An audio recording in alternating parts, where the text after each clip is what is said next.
Ayun siya. Iba 2 days na kami guys. 2 days. Ang sisi. Kami po, dalawang section na. And ang sisi. 2 days na po sila. Yung linggo, hindi po ako nakapag-video kasi naka-wins ang video. Papunoodin ko na lang po. Sulat po na. Yan guys, ito ang bago kong upload.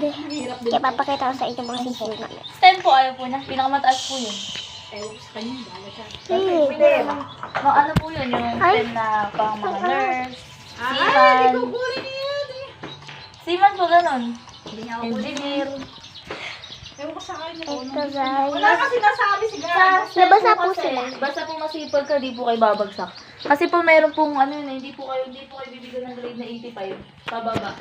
Guys. Hindi po pataas lang po. Basta po ang grade niya ng grade 10 ng science. Ayan po, math, pinainit ko lang po sila kasi eh, di naman po siya pagiging pababa. mainit kasi po.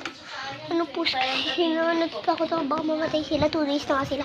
Kasi guys, nabasa sila. Nabasa sila ng ulan. Pinagala. Kasi dati pinagala namin sila. Nakatulog kami, hindi ko na ano. Eh, sabi ko kay mama pa ano eh, pag nakatulog na kami, na ano sa ulan. Yung buti nga nabuhay pa. Kasi yung mga pusa dito, ano, pagkala-gala at saka aso. Ayun, hindi naman pala kalaga. Buti hindi. Yan lang guys. Comment section kung anong gusto yung vlog ko. Yan guys. Ano, bibidyohan ko na lang po sa inyo graduation ko. Hindi pa naman po ako lobat, ano pa. 89%. Ano po doon, sa section po na yun. Yung section po na yun,